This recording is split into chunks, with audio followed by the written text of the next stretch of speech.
अभी सहाफ़ी पूछ रहे थे कि आज आप क्या बताने लगी। हम वही बता सकते हैं जहाँ से हम आए हैं, वो है कोर्ट रूम। दहशत गर्दी के अदालत से हम बाहर निकल कर आ रहे हैं। और दहशत गर्दी की अदालत का पहले मैं आपको बता दूं कि इस निज़ाम को अब हम कहते हैं ना कि खुद रोज़ जिस निज़ाम में हम तशरीफ़ लाते हैं, जज साहब के सामने पेश होते हैं, तो यहाँ जो इंसाफ का सिस्टम है उसके अंदर ये है कि हमें रोज़ पेश होना पड़ता है। हमें हर हाजिरी पे अगर ना आए तो हमें वो कहते हैं हम आपको जेल में डाल देंगे। लेकिन जो आईजी है, जो इन्वेस्टिगेशन ऑफिसर है, जज साहब आज उन्होंने आईजी को बुलाया कि आप बताएं कि आपकी तफ्तीश मुकम्मल क्यों नहीं हुई। तो आईजी हालांकि कानून के मुताबिक वो जवाब दे जज साहब को, लेकिन आईजी आज नहीं पेश हुआ क्योंकि उन्होंने आके कहा डीएसपी ने कि जी आईजी साहब मसरूफ़ हैं। अगर डीआईजी मसरूफ़ है, वो नहीं आ सकता, तो जज की जिम्मेदारी बनती है कि उनको जेल में डालें, क्योंकि 1 साल से 1.5 साल हो गया है और ये आपके केस की कह रहे हैं हमने तफ्तीश ही मुकम्मल नहीं की। आपको पता है कि ये झूठ बोल रहे हैं, आपको पता है कि इनके पास कोई शवाहिद नहीं है, आपको पता है कि ये कानून के ऊपर है, ये हम कानून के नीचे हैं और ये कानून के ऊपर हैं। चाहे पूरी हुकूमत के बंदे कानून के ऊपर क्यों हैं, हमारा जो इंसाफ का निज़ाम है उसके अंदर ये कानून के नीचे हैं। क्या ये निज़ाम आगे चलेगा? क्या यही हमेशा चलेगा कि ये इनको कोई कानून की पूछ नहीं सकता है? ये क्या माफिया है? क्या ये हमारा इंसाफ का निज़ाम है? अमेरिका के अंदर जज को इलेक्ट करते हैं, यहाँ पे अगर एक बेचारे जज को एक बंदा अपॉइंटमेंट देता है कि जी मैंने तुम्हें फेवर करके यहाँ जज बनाया है, तो वो बेचारा जज की मजबूरी है कि उसी के लिए करे, उसको ही सुने जो उसको जज लगाएगा।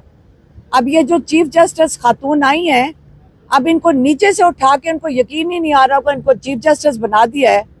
तो अब चीफ जस्टिस को अगर ऑर्डर आएगा लाहौर के चीफ जस्टिस को कि आप ये सारे जज अब तब्दील कर दें, क्योंकि जज इस वक्त इंसाफ देने का कह रहे हैं, तकाजे पूरे करना चाहते हैं।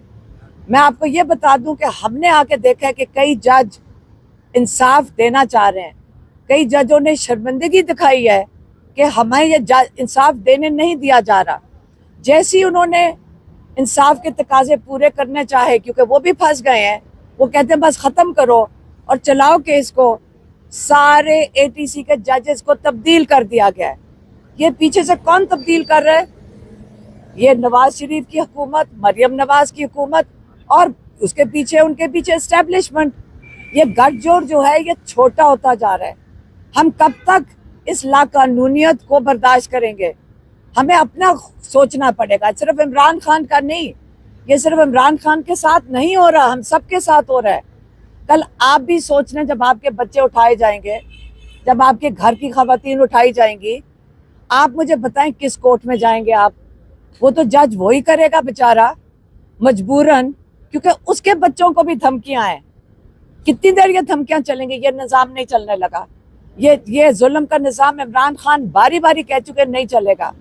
तो ये इमरान खान कह रहे हैं मेरी फिक्र ना करें, आप अपने हकीकी आज़ादी के लिए खड़े हो जाएं, क्योंकि ये जो निज़ाम है मैं सिर्फ उसके रास्ते में खड़ा हूँ। ये जुल्म आपके साथ हो रहा है। जब आप असेंबली के ऊपर, नेशनल असेंबली के ऊपर आप वारदात करते हैं, तो आज आपने जमहूरियत के ऊपर वारदात की। इमरान खान ने कहा जब आप काजी फाइज ईसा को ज़बरदस्ती एक्सटेंशन देने की कोशिश कर रहे हैं, इसका मतलब आपने कानून के ऊपर, आपने अपने इंसाफ के निज़ाम के ऊपर वारदात कर रहे हैं। इस वक्त क्या हो रहा है? पीटीआई के एमएनएस को अगवा किया जा रहा है, उनकी फैमिलीज़ को उठाया जा रहा है। किस लिए? ताकि काजी फाइज ईसा को एक्सटेंशन मिल सके। तो इसलिए हम सब पे अब मजबूरन हमें अपने इंसाफ के निज़ाम को बचाने के लिए, अपनी जमहूरियत को बचाने के लिए हम सबको खड़े होना पड़ेगा। ये इमरान खान की इंस्ट्रक्शंस आई हैं कि आप अपने लिए खड़े हो जाएं। आप मेरी फिक्र ना करें, मैं जेल में बैठ के ठीक हूँ, मैं जेल में काट लूँगा, आप अपनी फिक्र करेंगे आपके साथ क्या होगा। तो यही आज का मैं आपको हवाला दे दिया और आपको पता चल गया कि अब हमारा इंसाफ का निज़ाम किधर जा रहा है। ये बताइएगा जितनी फिक्र शायद इमरान खान की बहनों को है, इमरान खान की शायद उतनी तो रहनुमाओं को नहीं है। तो एक मुद्दा ये है कि ना नवाज शरीफ ने डील करनी है, ना शहबाज शरीफ ने, ना जरदारी ने। सीधा मुद्दा है आर्मी चीफ और अदारा। तो क्या आप इनिशिएट करेंगी अपनी भाई की खातिर कि कोई मुज़ाकरात का अमल शुरू हो, जो डेडलॉक है वो ख़त्म हो, क्योंकि इमरान खान की ज़रूरत है मुल्क की, ताकतवर फौज भी मुल्क की ज़रूरत है, मकबूलियत है, ताकत है। तो आप इनिशिएटिव क्यों नहीं ले रही? आपको कौन सी चीज़ रोक रही है? देखिए, अव्वल तो आपने फौज की बात की, अदारे की बात की। मेरे और मेरे बहन के जो हस्बैंड हैं दोनों एयरफोर्स में थे, तो हम तो खुद इस फौज के साथ हमारा ताल्लुक है। तो आप जब फौज की बात करते हैं, मेरे ख्याल में ये पूरी बात नहीं है, फौज के साथ ही बात कर रही हैं आप। आसिम मुनीर की बात कर रहे हैं।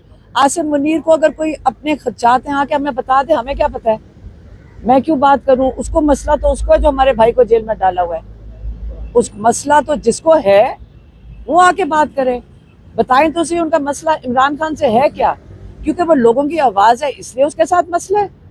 वो इमरान खान को नहीं दबाना चाह रहे, वो आपको दबाना चाह रहे हैं। इमरान खान क्या मांग रहा है? वो कह रहा है मेरा मैंडेट वापस करो। वो आवाज़ किसकी बन रहा है?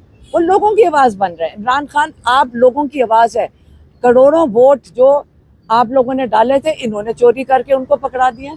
अब वो आपके लिए जब खड़ा होके इमरान खान जेल में बैठा है, तो वो आप इमरान खान क्या डील करे कि आपके वोट के लिए ना खड़ा और अपनी ज़िंदगी मांगे? इमरान खान ने नहीं मांगी अपनी ज़िंदगी। इमरान खान अभी भी कह रहे हैं स्टोलन मैंडेट वापस करें, इंसाफ के निज़ाम के साथ खिलवाड़ ना करें। और इमरान खान के 2 मुतालबात हैं, वो बारी बारी कह चुके हैं। तो आप क्या चाहते हैं? आप लोग बता दें कि क्या डील करें हम जाकर इनके साथ। आप मुझे बता दें, हम वही जाके बात कर लेंगे। मैम, इमरान खान साहब ने ये कहा कि जब ये पार्लियामेंट वाला मामला वो लोगों को गिरफ्तार किया गया, उन्होंने कहा कि मैंने अपनी एक कमेटी बनाई थी, कुछ लोगों को कहा था कि आप इस्टेब्लिशमेंट के साथ डील करें। अगर आप ये कह रही हैं कि क्या डीलिंग करें, तो इमरान खान साहब से ये सवाल है, उन्होंने किस डीलिंग के लिए अपने बंदों को कहा? उन्होंने कहा जी बातचीत के दरवाजे बंद नहीं होने चाहिए। तो उन्होंने कहा अच्छा पॉलिटिकल लोग हो, जाओ जाके बात कर लो। पाकिस्तान की जो कहते हैं ना सियासत, तो उन्होंने, क्योंकि लोग कहते थे इमरान खान बात करने को तैयार नहीं, उन्होंने कहा ठीक है कमेटी बना दो। तो क्या किया इन्होंने? धोखा दिया। इमरान खान कल कह रहे थे, कहते 7 बजे उठाकर मेरे पास आजम सवादी को भेज दिया, मुझे सोए हुए को उठाया और आके यही कहना था हाथ पांव जोड़ पकड़ के, कहते जी वो मिन्नतें कर रहे हैं कि आप जलसा कैंसिल कर दें, पोस्टपोन कर दें। और उन्होंने ही डेट दी 8 तारीख की, और उन्होंने कहा जी अब कस्में खाकर जो भेजे और आके कह के जी हम उसको फैसिलिटेट करेंगे, आपके लोगों को तंग नहीं करेंगे, हम खुद उसकी सिक्योरिटी देंगे, आप बस 22 तारीख का जलसा ना करें। उसके बाद क्या किया आप लोगों ने देखा नहीं? अच्छा, आप मेरा ये क्वेश्चन है कि आप जब से केपी गई हैं उसके बाद अली अमीन की कारकर्दगी बड़ी जारहाना हो गई है, आप उनकी अब इस कारकर्दगी से मुतमईन है? यानी सॉफ्टवेयर अपडेट हो गया जब से आप केपी से कैसे हो गया? देखिए, अली अमीन बहुत जो भी वो काम कर रहे हैं, उनको बड़ा मुश्किल हालात में वो काम कर रहे हैं। पहले ये भी सोचें कि उनके साथ आपका ख्याल है कितना आसान है? इस वक्त सेंटर उनको पैसे नहीं देता, जो काम वहाँ करने के हैं वो बड़े मुश्किल हालात में इस वक्त काम कर रहे हैं। चीफ सेक्रेटरी उनको तंग करता है, कभी आईजी को पीछे से ऑर्डर आ जाते हैं, तंग ही कर रहे हैं ना। तो कोई फर्क नहीं पड़ता, वो करेंगे, जारहाना रहेंगे। हम जो गए थे, हम गए थे कैदियों की फैमिलीज के लिए, और जो लोगों ने कैद भी काटी, जो जख्मी हुए, जो इनकी किसी की टांगें ज़ाया हो गई, इनकी आंखें ज़ाया हो गई। तो हमारी कोशिश है कि हमने वॉलंटरली एक किस्म का ग्रुप बनाया है जो इन कैदियों की फैमिली को और इनके जो इन सब की मदद कर रहे हैं और इनकी रिहेबिलिटेशन कर रहे हैं। कईयों की नौकरियां चली गई, आंख ज़ाया हो जाए, नौकरियां चली जाती हैं, तो उनकी मदद हम कोशिश कर रहे हैं कि उनकी मदद करें। हम इसलिए पेशावर गए थे, हम गुजरांवाला गए थे, आपको उसका बता दो। गुजरांवाला गए थे तो वो डीसी ने कहा कि आप यहाँ इजाज़त के बगैर आ रही हैं, तो मैंने सोचा था कि उसके बाद पासपोर्ट ले जाया करूँ गुजरांवाला के लिए। उनको पूछा कि मैं पासपोर्ट ले आऊँ, और जिस घर में हम मिलने जा रहे थे कैदियों की फैमिली को जो मिलिट्री जेल में है, उधर वहाँ के जो पुलिस है उन्होंने छापा मार के उन सारों को भगा दिया। تو یہ آپ ان کی فیملیز کے ساتھ ظلم کر رہے تھے. احسان نیازی کا کرنٹ سٹیٹس کیا ہے؟ کہا جا رہا ہے ملٹری جیل میں اور کہاں ہے. نہیں، وہ باقیوں کے ساتھ جو وہاں پہ بچوں کے ساتھ جاتیاں بہت ہو رہی ہیں. وہ بچے غریب ہیں, کئیوں کو ہم مدد کرتے ہیں تاکہ ان کی فیملیز ان کو ملنے جا سکے. ان کے پاس اتنے پیسے نہیں ہیں کہ وہ پیٹرول اتنا ڈلوا سکیں ایک دو گھنٹے کا سفر کر کے. تو ہم اس وقت اسی پہ ہمارا زیادہ فوکس ہے کہ جو لوگ جیلوں میں ان کی فیملیز کو فیسیلیٹیٹ کر سکیں, ہم جتنا کر سکتے ہیں والنٹیرلی.